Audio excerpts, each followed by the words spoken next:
जनता party সর্বভারতীয় সভাপতি সম্মানিত শ্রী জেপি নাড্ডা মহোদয়কে আমরা মঞ্চে পেয়েছি আমাদের রাজ্যের সম্মানিত মুখ্যমন্ত্রী প্রফেসর ডাক্তার মানিক সাহা। আমরা মঞ্চে পেয়েছি নর্থ ইস্ট জোনের আমাদের রাজনৈতিক কোঅর্ডিনেটর সম্মানিত শ্রী সম্বিত পাত্রা মহোদয়কে।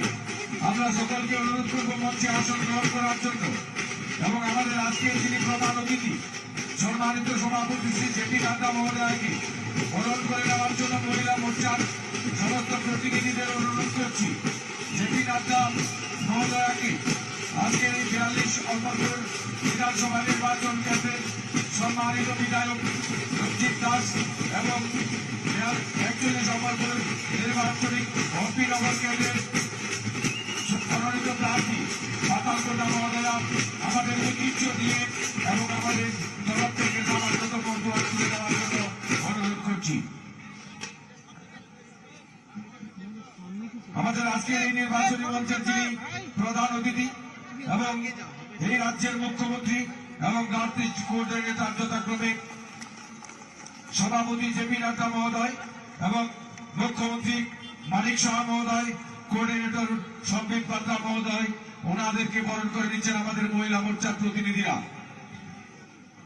অম্পিনগর বিধানসভা নির্বাচন কেন্দ্রে মনোনীত প্রার্থী পাতালকন্যা জমাতিয়া ঐতিহ্য দিয়ে বরণ করে নিচ্ছেন আমাদের আজকের প্রধান অতিথিকে। এই এলাকার আদরণীয় বিধায়ক রঞ্জিত দাস মহোদয় এলাকার পক্ষ থেকে উপহার তুলে দিচ্ছেন, স্মারক তুলে দিচ্ছেন আজকের এই অনুষ্ঠানের প্রধান অতিথি জেপি নাড্ডার হাতে।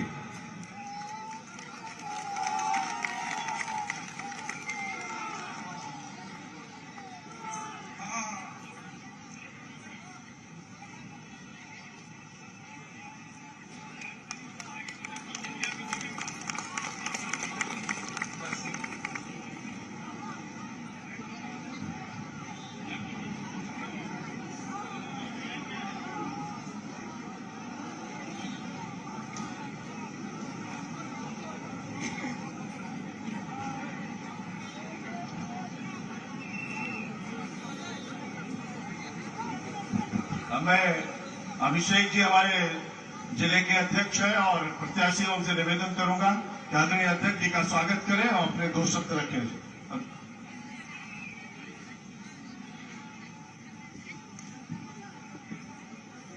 नमस्कार, वंदे मातरम, भारत माता की जय।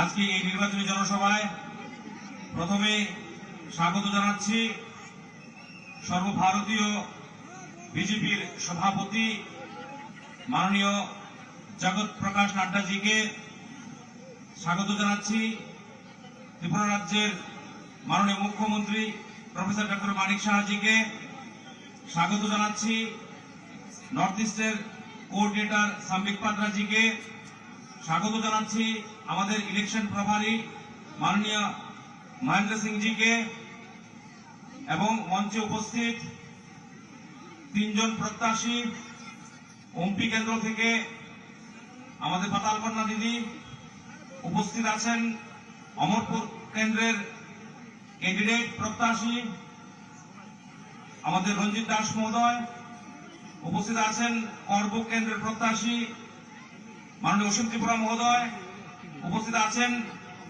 বরিষ্ঠ বিজেপি নেতৃত্ব মাথারবাড়ি কেন্দ্রের মাননীয় বিপ্লব কুমার ঘোষ মহোদয় উপস্থিত, গোমতী জেলার প্রভারী প্রদেশ কমিটির সেক্রেটারি মাননীয় রতন ঘোষ মহোদয়, তৎসঙ্গে যারা বিভিন্ন মন্ডল থেকে এসেছেন, মন্ডল সভাপতি, এমডিসি, সমস্ত জনপ্রতিনিধি যারা এসেছেন, পৃষ্ঠা প্রমুখ থেকে বুথ সভাপতি, সমস্ত স্তরের কার্যকর্তাদের অন্তরের অন্তঃস্থল থেকে প্রণাম এবং কৃতজ্ঞতা জ্ঞাপন করছি।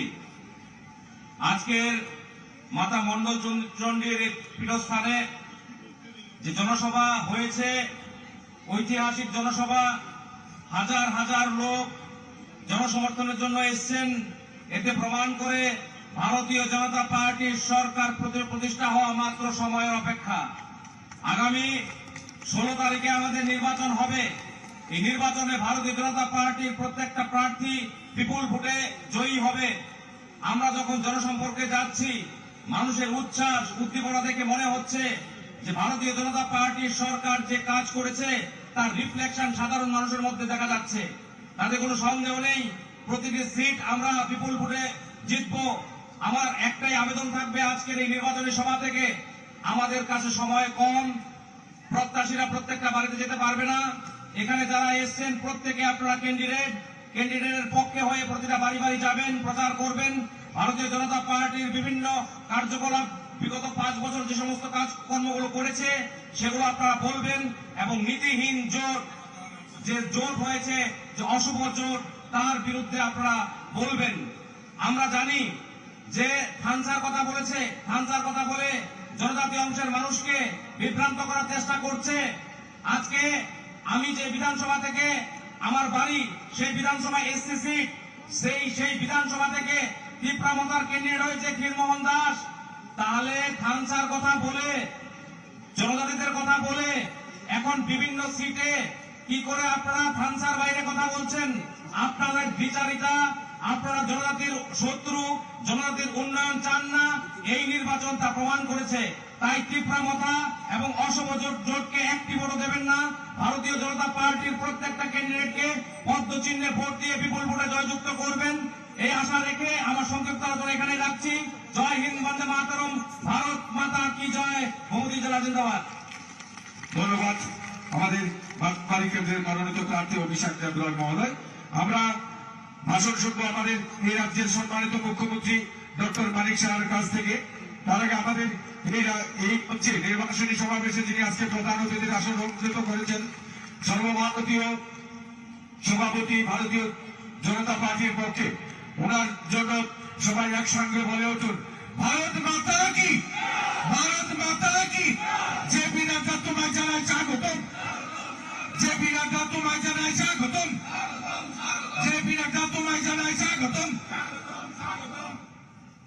সবাইকে নমস্কার, গরমকা হাম্বাই। আজকের যে এখানে অমরপুরে আসন্ন বিধানসভা যে নির্বাচন, সেই নির্বাচনকে সামনে রেখে এখানে যে আজ বিশাল জনসমাবেশ, সেই জনসমাবেশে উপস্থিত আছেন আমাদের আদরণীয় সম্মানীয় সর্বভারতীয় ভারতীয় জনতা পার্টির সভাপতি শ্রী জেপি নাড্ডাজি। উপস্থিত আছেন আমাদের নর্থ ইস্টের কোঅর্ডিনেটর এবং ভারতীয় জনতা পার্টির national spokesperson Shri doctor Sambit পাত্রাজি। উপস্থিত আছেন আমাদের state election incharge doctor Mahendra সিংজি। এখানে উপস্থিত আছেন মাথাবাড়ি কেন্দ্রের মাননীয় এমএলএ শ্রী বিপ্লব ঘোষ মহোদয়। উপস্থিত এই অমরপুর কেন্দ্রের আপনাদের সবার প্রিয় এমএলএ শ্রী রঞ্জিত দাস মহোদয়। উপস্থিত আছেন এইবার মাথাবাড়ি থেকে ভারতীয় জনতা পার্টির তরফ থেকে যাকে মনোনীত করা হয়েছে এই ইলেকশন লড়ার জন্য, এবং এই ডিস্ট্রিক্টের মাননীয় সভাপতি শ্রী অভিষেক দেবরায়।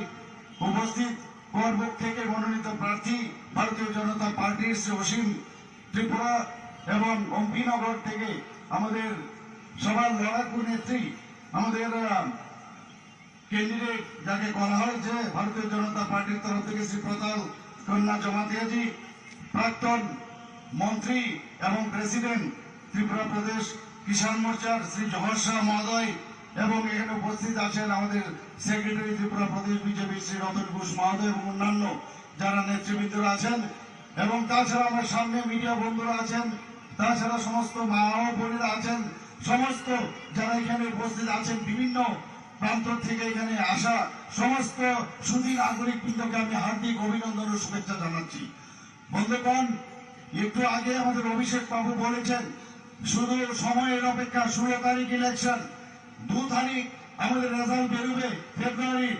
আপনারা দেখবেন মার্চের 2 তারিখ আমাদের রেজাল্ট বেরোবে, খালি অপেক্ষা, খালি চারিদিকে একটা সুনামি ভারতীয় জনতা পার্টির পক্ষে মানুষ আমাদের সাই দেবে, এটা নিশ্চিত।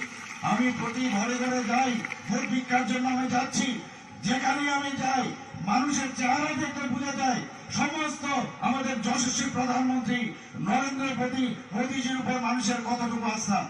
আপনারা দেখেছেন আমাদের সাথে আমাদের সর্বভারতীয় সভাপতি জেপি নাড্ডাজি এখানে উপস্থিত আছেন।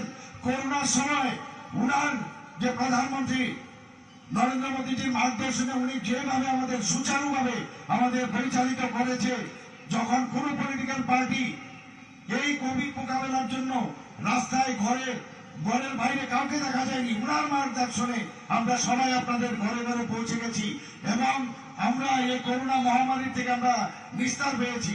আমরা দেখেছি প্রধানমন্ত্রী নরেন্দ্র মোদীজি বলেছিলেন যে আমাদের এই দেশের মধ্যে আমরা ভ্যাকসিন আমরা তৈরি করব এবং দুটো ভ্যাকসিন তৈরি করেছে। এখানে আমরা যারা উপস্থিত আছি আজকে উনার এই বিনা পয়সা যে ভ্যাকসিন আমাদের দিয়েছে তার জন্য আজকে আমরা সবাই বেঁচে আছি। আমি এর জন্য মাননীয় প্রধানমন্ত্রী নরেন্দ্র মোদীজিকে আমি ধন্যবাদ দেব এবং যেভাবে আমাদের কার্যকর্তারা মানুষের কাছে পৌঁছে গেছেন, যে দিশা আমাদের সর্বভারতীয় সভাপতি নাড্ডাজি আমাদের দেখিয়েছেন, আমরা এই পার্টির সমস্ত কার্যকর্তারা মানুষের পাশে পাশে দুর্দিনের সময় উপস্থিত ছিল। আমরা দেখেছি আমাদের পার্টি সব সময় সেবাই সংগঠনের পার্টি। মানুষ যে কেন্দ্রের যেসব বেনিফিশিয়ারি স্কিম, আমাদের ত্রিপুরা সরকারের যেসব বেনিফিশিয়ারি স্কিম, সবগুলো নিয়ে আমরা সমস্ত মানুষের কাছে প্রতি ঘরে সুশাসন সেই যে অভিযান আমরা 3 মাসের জন্য চালিয়েছিলাম, তারপর সেটাকে আরো আমরা 25শে ডিসেম্বর অব্দি আমরা করেছিলাম।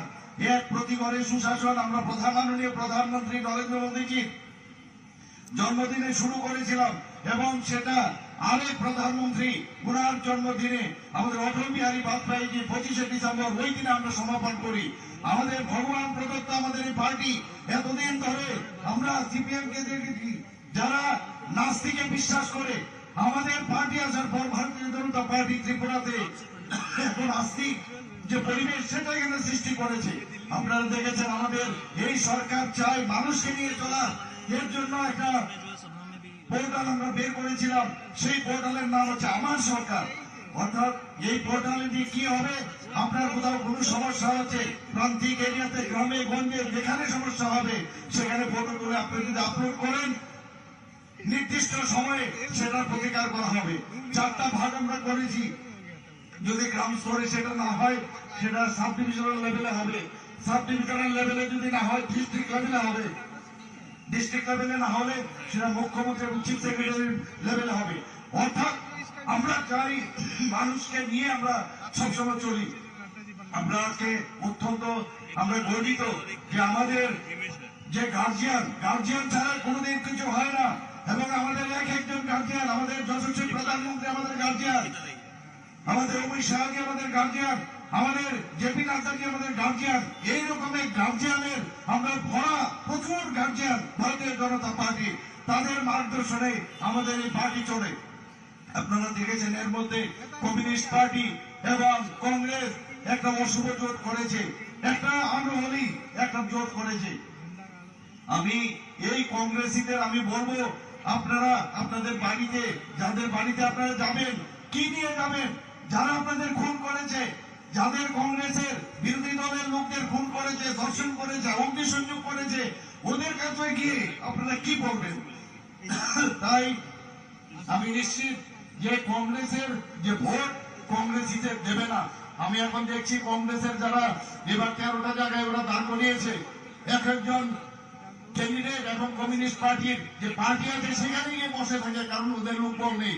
এর জন্য আমি বলবো যে বন্ধুগণ, এরা কংগ্রেসের সিম্বল নিয়েছে কিন্তু আসলে ওরা সিপিএম এর সিম্বল নিয়ে ওরা লড়ছে। আমি এখানে সবার কাছে বলছি, আপনারা কি সিপিএম কে ভোট দেবেন?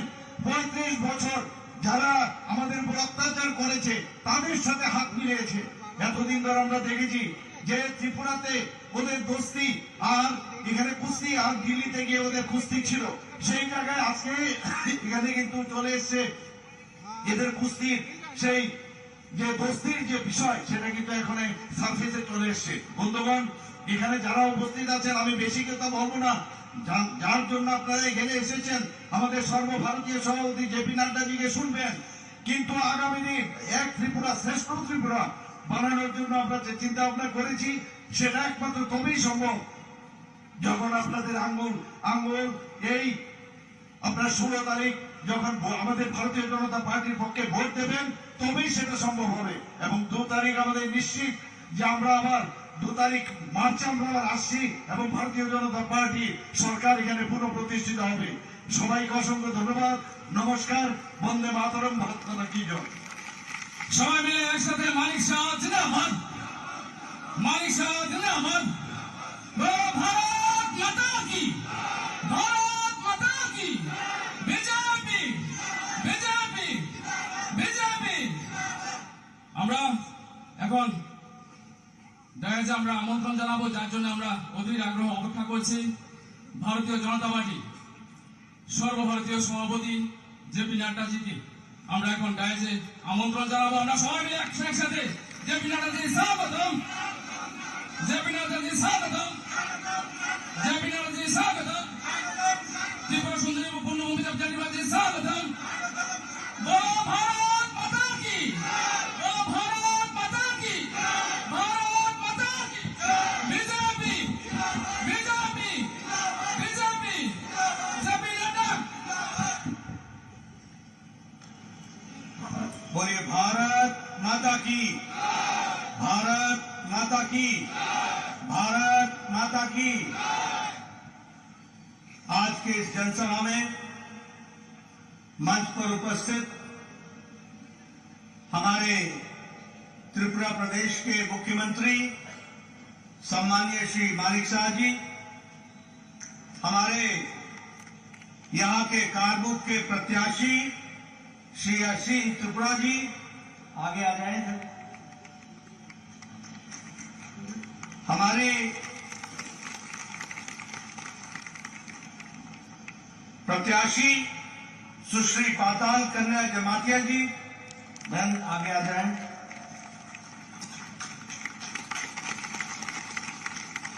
श्री रंजीत दास जी, प्रत्याशी एवं वर्तमान में विधायक।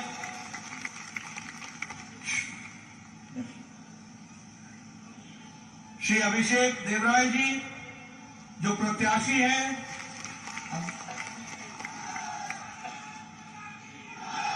हमारे नॉर्थ ईस्ट के कोऑर्डिनेटर और राष्ट्रीय प्रवक्ता श्री संबित पात्रा जी,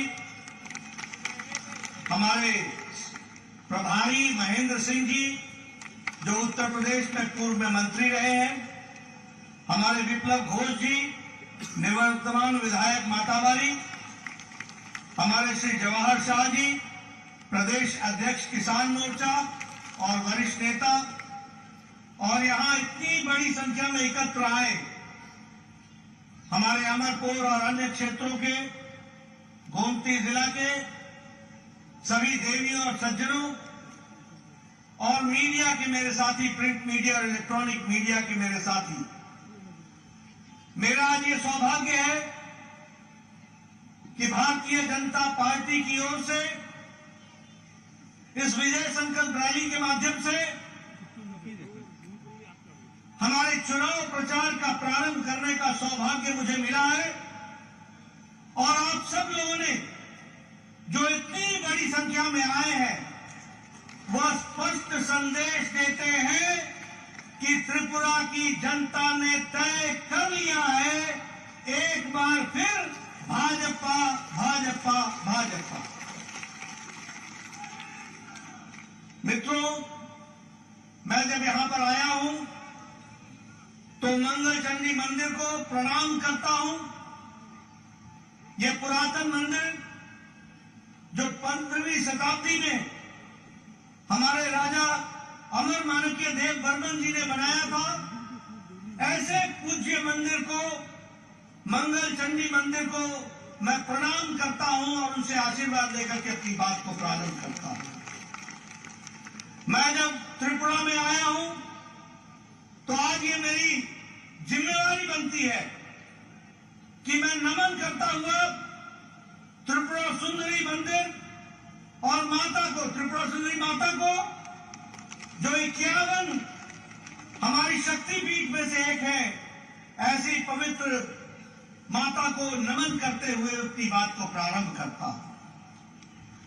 मुझे खुशी है कि अभी अभी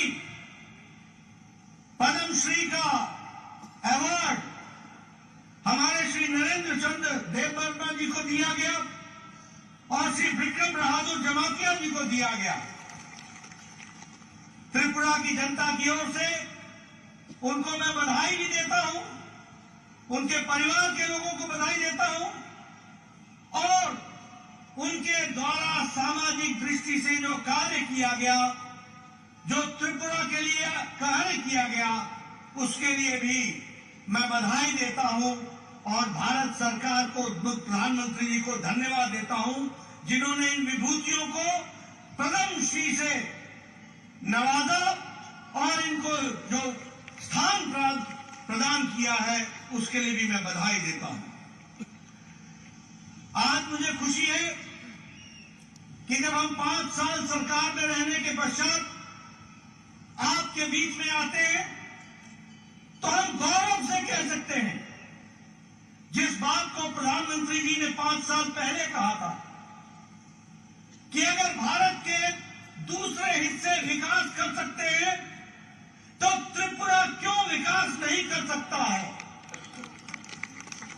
प्रधानमंत्री जी ने कहा था कि अगर विकास की एक लंबी छलांग देश लगा सकता है तो उसमें त्रिपुरा पीछे कैसे रह सकता है। त्रिपुरा को भी आगे आना पड़ेगा और त्रिपुरा ने 5 साल में अपने आप में साबित किया है। विप्लव देव ने और मानिक शाह जी ने यह साबित किया है कि आज ये त्रिपुरा पुराना त्रिपुरा नहीं है, ये नया आकांक्षाओं के साथ खड़ा त्रिपुरा है। मित्रों, ये डबल इंजन की सरकार ने आज त्रिपुरा की तकदीर और तस्वीर को बदल डाला है। आज बदला हुआ त्रिपुरा है। आज केंद्र की तरफ से, अभी मानिक शाह जी कह रहे थे, मैं बंगाली में सुन रहा था, उन्होंने उनकी भाषा में वो कह रहे थे कि प्रधानमंत्री जी हमारे गार्जियन है। सही कहा इन्होंने, प्रधानमंत्री जी गार्जियन भी है और उनको नॉर्थ ईस्ट की, त्रिपुरा की विशेष चिंता है और इसलिए उन्होंने विशेष रूप से इसको आशीर्वाद दिया। आज जो आप लोगों का सपोर्ट मिल रहा है इस विजय संकल्प रैली के माध्यम से, वह स्पष्ट संदेश दे रहा है कि त्रिपुरा भारतीय जनता पार्टी के नेतृत्व में आगे बढ़ चला है। अब रुकने वाला नहीं है, बढ़ता ही रहेगा, आगे ही बढ़ेगा। इसके लिए मैं विशेष रूप से आपको धन्यवाद देना चाहता हूं।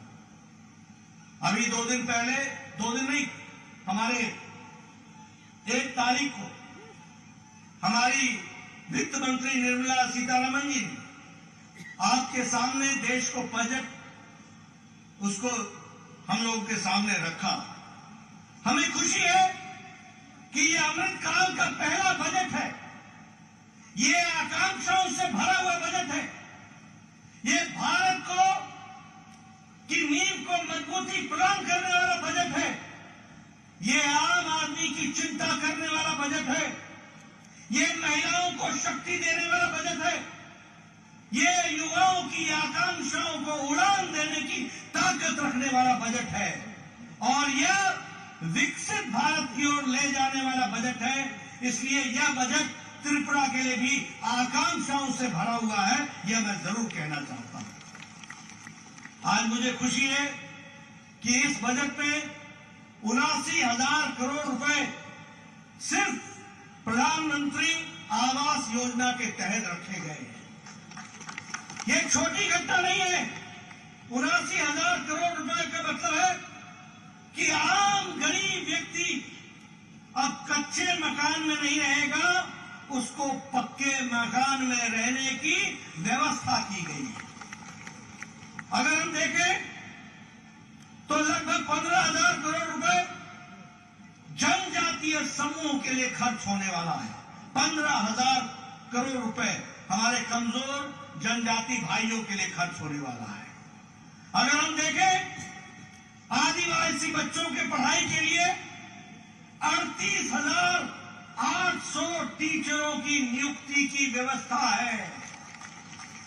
किसी ने सुध नहीं ली कि हमारा आदिवासी गरीब बच्चा कैसे पढ़ेगा, कैसे उसकी व्यवस्था की जाएगी।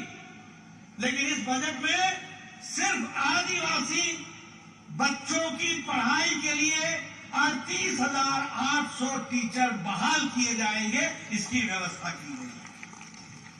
महिलाओं के सम्मान की मैं बात कर रहा था। ये महिला सम्मान बचत पत्र, इसके माध्यम से महिलाओं का सशक्तिकरण करने का भी प्रयास होगा। डिजिटल लाइब्रेरी के माध्यम से युवाओं को पढ़ने का अवसर मिलेगा और फिजिकल लाइब्रेरी के माध्यम से पंचायत स्तर तक और म्यूनिसिपैलिटी स्तर तक भी व्यवस्था की जाएगी, ताकि कोई बच्चा जिसकी आकांक्षा पढ़ने की रही है उसको हम उड़ान दे सके, उसको हम आगे बढ़ा सके, इस तरीके की व्यवस्था की गई है। हमारे किसान भाइयों के लिए एग्रीकल्चरल क्रेडिट कार्ड की सब को भी मात्रा बढ़ा दी गई है। 18 लाख करोड़ से बढ़ा करके 20 लाख करोड़ कर दिया गया है।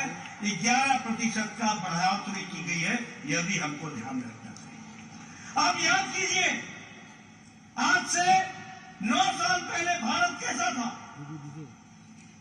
घुटनों पर टेकने वाला भारत था, फैसला नहीं लेने वाला भारत था, पॉलिसी पैरालिसिस से गुजर रहा था, भ्रष्टाचारी देशों में से इसका नाम शामिल था। आए दिन भ्रष्टाचार हुआ करते थे।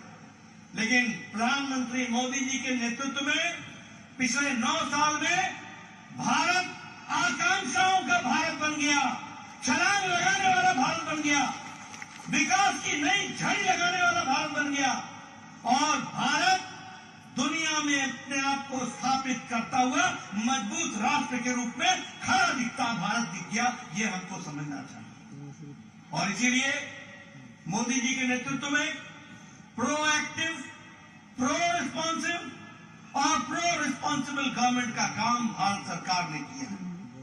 मैं यहां देख रहा हूं, आप लोग बैठे हैं। अभी तक अमेरिका में कोरोना का टीकाकरण सिर्फ 76% हुआ है। यूरोप में कोरोना का टीकाकरण सिर्फ 67% हुआ है। लेकिन यहां आप सब लोग बिना मास्क के बैठे हैं और नजदीक नजदीक बैठे हैं और बिना मास्क के बैठे हैं। इसलिए बैठे हैं क्योंकि 130 करोड़ के देश को 220 करोड़ डबल डोज लगा करके प्रधानमंत्री मोदी जी ने सुरक्षा कवच आपको दिया। यह प्रोएक्टिव सरकार, यह वो सरकार जो 9 महीने में एक नहीं 2-2 भारत में बनी हुई वैक्सीन तैयार करती है और एक एक भारतीयों को 100% वैक्सीनेशन करने का काम दुनिया का सबसे बड़ा वैक्सीनेशन प्रोग्राम, टीकाकरण प्रोग्राम किया गया। जब हम प्रोएक्टिव सरकार बोलते हैं तो यूक्रेन में लड़ाई हुई, युद्ध हुआ, हमारे 32,000 बच्चे पढ़ने के लिए गए हुए थे। 32,000। कोई देश ने यह पहल नहीं की कि अपने बच्चों को वापस लाया जाए। लेकिन प्रधानमंत्री मोदी जी ने एक तरफ पुतिन से बात की, एक समय में ज़ेलेंस्की से बात की, युद्ध को रुकवाया और 32,000 बच्चों को सुरक्षित भारत पहुंचाया। इस तरीके की व्यवस्था की। इसलिए मित्रों, आज ये प्रोएक्टिव सरकार है, लोगों के प्रति समर्पित सरकार है और मुझे खुशी है। एक समय में प्रधानमंत्री स्वर्गीय राजीव गांधी कहते थे कि मैं 1 रुपया भेजता हूं और 85 पैसे पता नहीं किस हाथ में पंजे में फंस जाते थे, पता नहीं कहां चले जाते थे। आज प्रधानमंत्री मोदी जी ने 300 से ज्यादा स्कीमों का पैसा भारत के खजाने से सीधे आपके खाते में डालने का काम किया है। 300 से ज्यादा स्कीमों का। और आपको जानकर के आश्चर्य होगा कि 25 लाख करोड़ रुपए आपके खाते में ट्रांसफर हो चुका है। 25 लाख करोड़। यह बदलता भारत, यह बढ़ता भारत। आज मैं यहां पर आया हूं, आप लोगों को अंग्रेजों का जमाना जमाना याद होगा, 200 साल हमारे ऊपर राज किया। लेकिन आपको जानकर आज खुशी होगी कि मोदी जी के नेतृत्व में जो भारत 10वें नंबर की अर्थव्यवस्था थी, वह अब ब्रिटानिया को, ब्रिटिश को, अंग्रेजों को पछाड़ कर 5वें नंबर की अर्थव्यवस्था बन गई है। यह भी हमको याद रखना चाहिए। ऑटोमोबाइल की इंडस्ट्री में भारत 3रे नंबर पर खड़ा है। जापान को पछाड़ करके भारत ऑटोमोबाइल में खड़ा है। आपने सुना होगा, अगर गाड़ियों की बात होती थी तो जापानी गाड़ी की बात होती थी, टैक्सन टोयोटा की बात होती थी। आज भारत में गाड़ियां बनने में जापान को पछाड़ करके हम 3रे नंबर पर खड़े होते हैं और हमारे आगे चाइना और अमेरिका है, बाकी उसके बाद भारत खड़ा। अगर मैं बात करूं स्टील में, इस्पात में, तो भारत 4थे नंबर से छलांग लगा करके 2रे नंबर पर खड़ा हो गया। अगर हम बात करें दवाइयों में, तो गरीब की फार्मेसी भारत बन गई है दुनिया के लिए सबसे कारगर दवाई और सबसे सस्ती दवाई भारत दुनिया को दे रहा है। यह परिस्थिति आकर के खड़ी हुई है। इसलिए मित्रों, विकास की दृष्टि से एक नया आयाम लिखने का काम हुआ है। हमारे गांव के लोग यहां बैठे हैं। मैं आ जा रहा था, मैं देख रहा था कि गांव कितने दूर दराज के इलाके में है।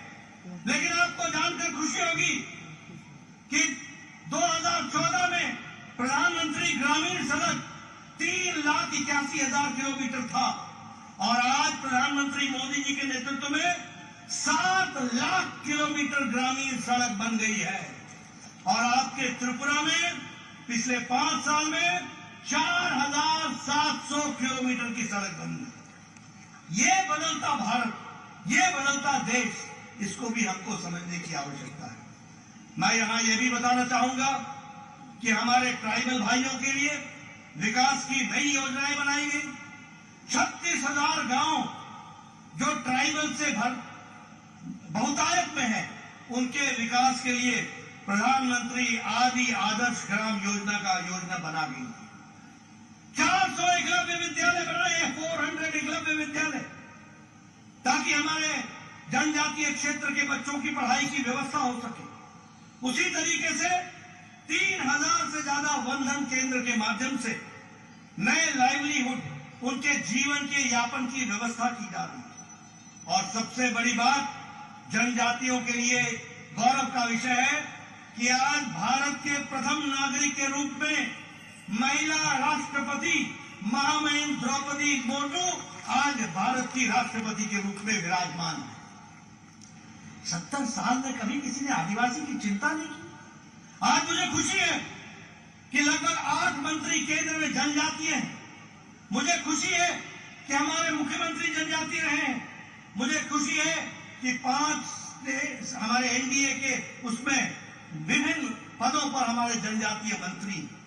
और अगर हम ट्राइबल कम्युनिटी की बात करें तो बजट को जनजातीय क्षेत्र में 4 गुना बढ़ा दिया गया है, 4 गुना बढ़ा दिया गया। मुझे खुशी है कि आपके यहां का स्कॉलरशिप बच्चों के लिए डबल कर दिया गया, दुगना कर दिया गया।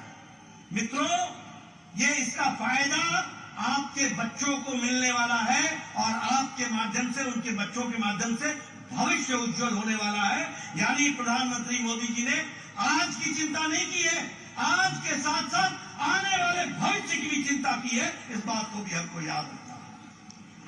मित्रों, आज बदलता भारत है, बदलता त्रिपुरा है। जब मैं ये कहता हूं तो आप बताइए, बहनें मेरे को बताएंगी, आपको गैस का कनेक्शन मिला है कि नहीं मिला है? मिला है कि नहीं मिला है? बहनें बताइए, गैस का कनेक्शन मिला है कि नहीं मिला है? लगभग 11 करोड़ गैस का कनेक्शन दिया गया है। त्रिपुरा में 2,70,000 गैस का कनेक्शन दिया गया है और अमरपुर में 7,723 गैस का कनेक्शन दिया गया। अब मैं गांव से आता हूं, मैं पहाड़ी इलाके से आता हूं, मैं बताना चाहूंगा, आपको याद होगा कि नहीं होगा, लेकिन मुझे याद है, हमारी माताएं बहनें सुबह 5 बजे उठती थी, जंगलों में जाती थी, लकड़ी काट के लाती थी, फिर लकड़ी से चूल्हा जलाती थी, 200 सिगरेट के बराबर का धुआं अपने फेफड़ों में लेती थी, फूंक फूंक करके लकड़ी का चूल्हा जलाया जाता था। मैं सही बोल रहा हूं कि गलत बोल रहा हूं? सही बोल रहा हूं? होता था कि नहीं होता था?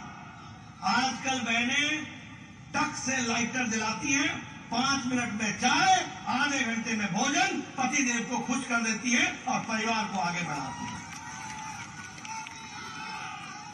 फर्क पड़ा है कि नहीं पड़ा है? उसी तरीके से प्रधानमंत्री आवास योजना में, मैं प्रधानमंत्री आवास योजना की चर्चा कर रहा था, मानिक साहब जी से कर रहा था। मैं 1993 में 1993 में पहली बार विधायक बना था, तो मेरे को मेरा ब्लॉक डेवलपमेंट ऑफिसर आके बोलता था कि इंदिरा आवास योजना में 2 पंचायतों में एक घर मिला है, 2 पंचायतों में एक घर इंदिरा आवास योजना में, बताइए किसको देना है? और मैं तकलीफ में पड़ जाता था कि इतने लोगों को देने की आवश्यकता है, एक घर को मैं कैसे दूंगा, किस गरीब को दूंगा, कैसे बांटूंगा? आज मुझे खुशी है कि हमारे प्रधानमंत्री नरेंद्र मोदी जी हैं, जिन्होंने कहा है कोई गरीब कच्चे मकान में नहीं सोएगा, पक्के मकान में व्यवस्था की जाएगी। और 3 करोड़ 60 लाख मकान बन चुके हैं और 79,79,000 करोड़ रुपए इस साल के बजट में डाला गया है। और आपको जानकर खुशी होगी कि मानिक शाह के नेतृत्व में 3,80,000 घर त्रिपुरा में बन चुके हैं और अमरपुर में 4,934 घर बन चुके हैं, पक्के मकान। ये परिवर्तन है। प्रधानमंत्री जल जीवन मिशन में हमारे 10 करोड़ घरों तक पानी पहुंचाने की व्यवस्था की जा रही है, जिसमें से 4,25,000 लोगों तक यहां पर त्रिपुरा में पहुंचाया जाएगा और जिसमें से 6,314 कनेक्शन अमरपुर में दिए गए हैं। ये भी हमको याद रखना चाहिए। मित्रों, मैं आपका रिकॉर्ड लेकर के आया हूं, मैं आपको बताने आया हूं, मैं अपना रिपोर्ट कार्ड लेके आया हूं। यहां अमरपुर विधानसभा में 6,314 हमारे जल जीवन मिशन में कनेक्शन दिए गए हैं। ये भी हमको याद रखना चाहिए। आयुष्मान भारत में 11 करोड़ परिवारों को 5 लाख रुपए का हेल्थ कवर दिया गया है। और मानिक शाह जी ने त्रिपुरा में 13 लाख आयुष्मान कार्ड बांटे हैं, यानी 13 लाख लोग परिवार इसका लाभ उठा सकेंगे। यह परिस्थिति आकर के खड़ी हुई है। प्रधानमंत्री गरीब कल्याण अन्न योजना, बताइए राशन मिल रहा है कि नहीं मिल रहा है? राशन मिल रहा है कि नहीं मिल रहा है? राशन मिल रहा है कि नहीं मिल रहा है? 80 करोड़ की जनता को 5 किलो गेहूं या 5 किलो चावल, 1 किलो दाल, मोदी राइस, मोदी रीट, ये पहुंचाने का काम हुआ है कि नहीं हुआ है? आज भारत की अति गरीबी 1% से कम आ गई है। यह भारत खड़ा हुआ है। हमको इसको समझना पड़ेगा कि किस तरीके से विकास के काम चल रहे हैं। और अगर मैं बात करूं स्वच्छ भारत की, तो लगभग 4,50,000 इज्जत घर त्रिपुरा में बनाए गए हैं। 4,50,000। ये बदलता। और सबसे बड़ी बात 5 साल पहले यहां खून खराबा, यहां बम, यहां स्ट्राइक, यहां इंसर्जेंसी, बताइए थी कि नहीं थी? टेररिज्म था कि नहीं था? गोलियां चलती थी कि नहीं चलती थी? लॉ एंड ऑर्डर समाप्त था कि नहीं था? आपको जानकर खुशी होगी कि नेशनल लिबरेशन फ्रंट त्रिपुरा के साथ बाकायदा भारत सरकार के समझौते के माध्यम से एक एग्रीमेंट हुआ, जिसमें 88 इंसर्जेंट्स ने, उनके कानून ने सरेंडर किया और 44 वेपन्स वो भी सरेंडर किए गए। और आज त्रिपुरा शांतिमय त्रिपुरा हो गया, विकास युक्त त्रिपुरा हो गया। ये भी हमको याद रखना चाहिए। अभी मुझे ब्रू रियांग के साथी मिले थे, उन्होंने मुझे पटका पहनाया। ब्रू रियांग का 37 साल से झगड़ा चल रहा, उनको बसाने का काम, और लगभग 37,000 लोगों को फिर से बसाया गया, और भारत सरकार ने अपनी ओर से 600 करोड़ रुपए खर्च करके उनके निर्वासन का काम किया गया, उनको बसाने का काम किया गया। ये भी हमको ध्यान रखना। मित्रों, हम अब त्रिपुरा के लिए शांति लेके आए हैं, हम त्रिपुरा के लिए नई ऊर्जा लेकर के आए हैं, हम त्रिपुरा के लिए टूरिज्म के माध्यम से, पर्यटन के माध्यम से विकास की नई आकांक्षाओं को लेके आए हैं, हम 5G कनेक्टिविटी को लेके आए हैं, हम कल्चर को आगे बढ़ाने के लिए आए हैं, हम यहाँ पर प्राकृतिक खेती हो इसको बढ़ाने के लिए आए हैं, हम खेल को बढ़ावा देने के लिए आए हैं, और हम त्रिपुरा की ताकत का पूरा उपयोग हो सके इस संकल्प के साथ आगे बढ़ने के लिए आए हैं, और इसमें आपका हमको साथ चाहिए। आज मुझे खुशी है कि अगरतला अखौरा रेल लिंक या व्यापार के नए ट्रेन को, नई संभावनाओं को आगे बढ़ाता है, और इसलिए इसके माध्यम से भी बहुत कुछ आगे बढ़ने वाला है, उसको भी हमको ध्यान में रखना चाहिए। मैं ये भी कहना चाहूंगा कि अभी प्रधानमंत्री जी आए थे, और प्रधानमंत्री जी ने अभी लगभग 4,350 करोड़ का शिलान्यास किया है, त्रिपुरा के नए विकास की संभावनाओं को रखा है। उसी तरीके से राष्ट्रपति द्रौपदी मुर्मू ने आकर के यहाँ महाराजा वीरेंद्र किशोर मानकीय म्यूजियम और कल्चरल सेंटर का भी शिलान्यास किया है। त्रिपुरा में नेशनल लॉ यूनिवर्सिटी खुलने के लिए नरसिंहगढ़ में उसका भी शिलान्यास किया है, और अगरतला में IIIT ये बने, इसका भी IIIT बने, इसकी भी शिलान्यास किया है। मैं ये सारी बातें आपको इसलिए बता रहा हूं कि जिन लोगों ने कभी भी त्रिपुरा की चिंता नहीं की, उनको आज आपको मुंह तोड़ जवाब देने का मौका आया है, और ये मौका आया है कि भारतीय जनता पार्टी को आप आशीर्वाद दें। और इसीलिए विकास की दृष्टि से त्रिपुरा की सरकार ने बहुत बड़ा काम किया। सोशल पेंशन बढ़ाई, हमारे 1,000 पेंशन से 2,000 कर दी, 33% रिजर्वेशन महिलाओं को दे दिया, विकास के नए आयाम लिखे गए, लॉ एंड ऑर्डर को कंट्रोल किया गया, और लगभग 1,20,000 हमारे वनवासी भाई जो वनों में रहते थे, उनको पटा देकर उनकी जमीन का हक दिलाने का काम त्रिपुरा की सरकार ने किया। ये भी हमको याद रखना चाहिए। मैं आपका ज्यादा समय नहीं लेना चाहता हूं, आप बहुत देर से आए हुए, लेकिन मैं आपको बताना चाहता हूं सबसे पहली बात कि जो हमारे विरुद्ध में लड़ रहे हैं, ये कौन लोग हैं? ये गठबंधन काहे का गठबंधन है? ये गठबंधन उनके अस्तित्व को बचाने का गठबंधन है। राइट और left all together, 2 in 1, 2 in 1, right और लेफ्ट ऑल इन 1, 2 in 1। ये किस लिए है?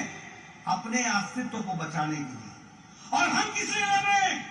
हम लड़ रहे हैं त्रिपुरा को दुनिया में, देश में आगे बढ़ाने के लिए लड़ रहे हैं। इस बात को हमको समझना है। हमारी लड़ाई त्रिपुरा के युवाओं को, आकांक्षाओं को उड़ान देने की है। हमारी लड़ाई महिलाओं को सम्मान देने की है। हमारी लड़ाई विकसित त्रिपुरा को लाने की है। हमारी लड़ाई व्यापार को बढ़ाने की है। हमारी लड़ाई पर्यटन को बढ़ाने की है। हमारी लड़ाई देश का पर्यटन का लक्ष्य बने तो त्रिपुरा बने, और उसका गंतव्य बने तो त्रिपुरा बने, इस बात की लड़ाई है। और वो लड़ाई लड़ रहे हैं अपने अस्तित्व की। बताइए किसको आशीर्वाद मिलना चाहिए? आप बताइए, 5 साल पहले पॉलिटिकल मर्डर होते थे कि नहीं होते थे? होते थे कि नहीं होते थे? घरों में घुसकर ये लाल क्रांति करने वाले लोग घरों में घुसकर अपने राजनीतिक प्रतिद्वंदियों की जीवन लीला समाप्त करते थे कि नहीं करते थे? पुलिस मूक दर्शक रहती थी कि नहीं रहती थी? पुलिस कुछ नहीं करती थी। आज हम ये गौरव के साथ कह सकते हैं कि हमारे भारतीय जनता पार्टी का कार्यकर्ता सुरक्षित है, लेकिन हमारे विरोधी कार्यकर्ता भी, हमारे पार्टी के विरोधी कार्यकर्ताओं को भी प्रजातंत्र में आजादी है, उनकी रक्षा करना भी हमारा काम है और हमने करके दिया। यह है बदलता त्रिपुरा। आप बताइए कांग्रेस के जमाने में भ्रष्टाचार होता था कि नहीं? आप बताइए कम्युनिस्टों के जमाने में भ्रष्टाचार होता था कि नहीं? आप बताइए कांग्रेस के जमाने में अपने राजनीतिक प्रतिद्वंदियों के साथ मारपीट और उनकी जीवन लीला समाप्त करने का काम होता था कि नहीं? आप बताइए कांग्रेस पार्टी के लोग भारतीय जनता पार्टी और अपने विरोधियों के ऊपर अटैक करते थे कि नहीं करते थे? आप बताइए कांग्रेस पार्टी करप्शन करती थी कि नहीं करती थी? आप बताइए कांग्रेस पार्टी कमीशन लेती थी कि नहीं लेती थी? आप बताइए कांग्रेस पार्टी हमारे राशन में से भी चोरी करती थी कि नहीं करती थी? आप बताइए कांग्रेस पार्टी के लोग कमीशन लेते थे कि नहीं लेते थे? आज ये दोनों मिल गए हैं, दोनों। किस लिए? इसलिए क्योंकि भारतीय जनता पार्टी के विप्लव देव और मानिक शाह ने त्रिपुरा की जनता को त्रिपुरा का हक दिलाया है, ईमानदारी लाई है, बेईमानी समाप्त की है, ईमानदार सरकार स्थापित की है और गरीबों का हक मिला है। आप इस हक को बरकरार रखना चाहते हैं कि नहीं रखना चाहते हैं? आप इस हक को बरकरार रखना चाहते हैं कि नहीं चाहते हैं? आप वो लाल गुंडाशाही को बंद करना चाहते हैं कि नहीं चाहते हैं? आप भ्रष्टाचारियों को का काम समाप्त करना चाहते हैं कि नहीं करना चाहते हैं? अगर आप चाहते हैं तो इस चुनाव में अपनी इस उंगली से कमल का बटन दबाना, इनको काम देना और उनको आराम देना, इनको काम में लगाना, उनको घर बैठाना, ये आपका काम होगा और आप इस काम को करेंगे, मुझे पूरा विश्वास है। करेंगे ना? करेंगे? करेंगे? इधर से आवाज आ जाए, करेंगे? बोलिए भारत माता की, भारत माता की, भारत माता की। बहुत बहुत धन्यवाद। আমরা অসংখ্য ধন্যবাদ জ্ঞাপন করছি কেন্দ্রীয় সভাপতি শ্রদ্ধেয় জেপি নাড্ডা মহোদয়।